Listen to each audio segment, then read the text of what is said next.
အနာဂတ်တောင်အာဖရိကမှာတူညံမှုတွေထိမ့်မနိုင်သိမ့်မရဖြစ်လာလို့အစိုးရက Scouts လို့ခေါ်တဲ့စက်ရုပ်ရဲ့တပ်ဖွဲ့ကိုတုံးခဲ့ရတယ်ဒီစက်ရုပ်တွေကို Travel ကုမ္ပဏီကတီထွင်သူတင်ကဖန်တီးခဲ့တာဖြစ်ပြီးဟက်ကာတွေဘလို့မှထိုးဖောက်လို့မရအောင်စနစ်တကျလုပ်ထားတာပါဒါပေမဲ့အဲ့ဒီကုမ္ပဏီမှာပဲလုပ်တဲ့စစ်ပြန်ကြီး Vincent ကတော့အသိဉာဏ်ရှိတဲ့စက်ရုပ်တွေကိုမယုံကြည်ပဲလူကိုယ်တိုင်ထိန်းချုပ်ရတဲ့စက်ရုပ်ကြီး Muse ကိုပဲအားကိုးခြင်းသူဖြစ်ပါတယ်တရက်မှာတော့တာဝန်ထမ်းဆောင်ရင်းခဏခဏပျက်စီးတတ်တဲ့စက်ရုပ်နံပါတ် Scout 22ဟာရန်သူဒုံးကျည်တန်းကြောင့်ဘက်ထရီနဲ့ရင်ဘတ်အစိပ်ပိုင်းတွေအရေးပြောပြီးပြုပြင်လို့မရတော့တဲ့အခြေအနေကြုံရပါတော့တယ်ဒီုံကအဲ့ဒီစက်ရုပ်ကိုဖျက်ဆီးဖို့အမိန့်ပေးခံရပေမဲ့သူကိုယ်တိုင်လှုပ်ဝက်တီထွင်ထားတဲ့စက်ရုပ်တွေကိုလူသားလိုအသိဉာဏ်နဲ့ခံစားချက်ပေးနိုင်တဲ့ software ကိုစမ်းသပ်ချင်တာကြောင့် Scar 22နဲ့ Gorky စနစ်ပြင်ဆင်ခွင့်ပြုခဲ့တော့ကိုခိုးထုတ်ပြီးကုမ္ပဏီကနေကတ်လာခဲ့တယ်အဲ့ဒီအချိန်မှာ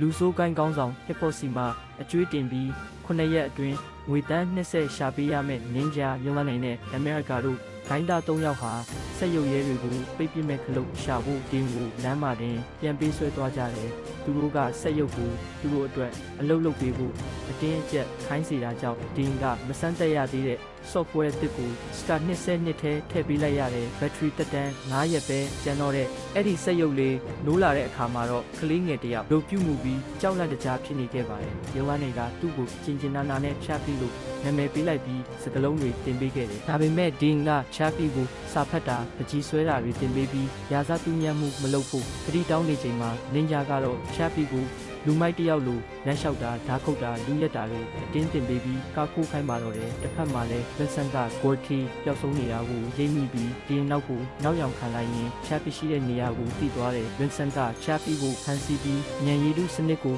အသက်သွင်းပေးထားတဲ့တော့ကိုအတင်းအဓမ္မဖြုတ်ယူလိုက်ပြီးချာပီရဲ့လက်တစ်ဖက်ကိုဖျက်ပစ်ခဲ့ပါတယ်ဒီတော့ကိုရသွားတဲ့ဗင်ဆန်ဟာကုမ္ပဏီရဲ့စနစ်ထဲကို Genesis virus ထည့်ပြီးနိုင်ငံတော်ဝန်ကစက်ရုပ်ရဲ့အားလုံးကိုကြပြိုင်နဲ့ပိတ်ပစ်လိုက်တယ်အကျိုးဆက်အနေနဲ့မြို့ထဲမှာရာဇာတူးညံ့အကောင်တွေတောင်းကျမ်းပြီးပယံပါတာတွေဖြစ်ကုန်တာပေါ့ချပီလဲစနစ်ကျသွားပေမဲ့ဒင်းကကုမ္ပဏီကိုပြန်ခေါ်လာပြီးပြန်လုပ်ပေးခဲ့တယ်အဲ့ဒီမှာချပီကလူသားတွေရဲ့အတွေးခေါ်ကိုဖတ်နိုင်တဲ့အထူးအထုပ်တစ်ခုကိုတွေ့ပြီးယူဆောင်သွားခဲ့ပါတယ်သူကမိခင်လိုချစ်ရတဲ့ရုံးဝမ်းတွေရဲ့ကွန်ပျူတာတွေဂိမ်းဆက်တွေနဲ့ချိတ်ဆက်ပြီးမိမိရဲ့အသိဉာဏ်စိတ်ဝိညာဉ်ကို data အဖြစ်ပြောင်းလဲသိသိဖို့ကြိုးစားခဲ့ပါတယ်သူ့ဘက်ထရီမသေးဆုံးခင်ခန္ဓာကိုယ်အသစ်ဝယ်ဖို့နင်ဂျာကပတ်စံအိတ်ကားကိုလူရက်ခိုင်းခဲ့ပေမဲ့နောက်မှနင်ဂျာလိန်ညာထားမှန်းသိလို့ချာပီဒေါသထွက်နေတော့ဟစ်ပေါ်ဂိုင်းကရောက်လာပြီးပြစ်ခတ်မှုတွေဖြစ်ပွားပါတော့တယ်အခြေအနေတွေဆိုးရွားနေတော့မှပဲဗင်ဆန်ကလည်းစက်ရုပ်ကြီး Muse ကိုကိုယ်တိုင်အုပ်ထုတ်ဆောင်စိတ်နဲ့ထိန်းချုပ်ပြီးချာပီတို့ရှိရာကို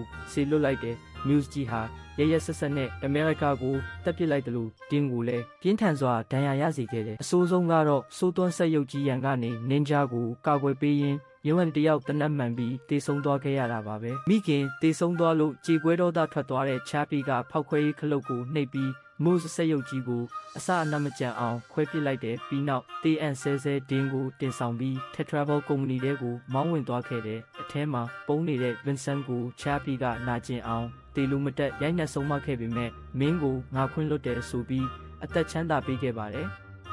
ချာပီဟာဒီုံရဲ့စိတ်ဝိညာဉ်ကိုဟောဒီအုတ်ထုတ်ကတဆင့်စက်ရုပ်ခန္ဓာကိုအတစ်တစ်ခုတည်းပြောင်းရွှေ့ပေးလိုက်လို့ဒင်းဟာစက်ရုပ်ဖြစ်အသက်ရှင်ခွင့်ရသွားတယ်ပြီးနောက်ဒင်းကလည်းဖြတ်ပြီးရဲ့စိတ်ကိုကွန်ရက်ကတဆင့်အရန်စက်ရုပ်ကိုတဲ့အတစ်တစ်ခုတည်းကူးပြောင်းပေးခဲ့ပါတယ်ဇက်ရှိန်ဆုံးမှာတော့အစိုးရကစက်ရုပ်ရဲတွေကိုအပြီးပိတ်ပင်လိုက်ပေမဲ့ချာပီကတော့ယိုဟန်နီတေဆုံးခင်ကစမ်းသက်သိမ်းဆည်းထားခဲ့တဲ့စိတ်ဝိညာဉ်ဒေတာကိုပြန်တွေ့သွားတယ်သူဟာစက်ယုံကစက်ကရိယာတွေကိုဟက်ခလုတ်ပြီးမျိုးသမီးစက်ရုပ်လာလေးတရုပ်တိဆောက်ကယိုဟန်နီရဲ့အသိဉာဏ်ကိုအဲ့ဒီစက်ရုပ်ထဲထည့်သွင်းပေးလိုက်ရင်လည်းသူတို့မိသားစုလေးစက်ရုပ်ခန္ဓာကိုယ်တွေနဲ့ပြန်လဲစုံစည်းသွားကြပါတော့တယ်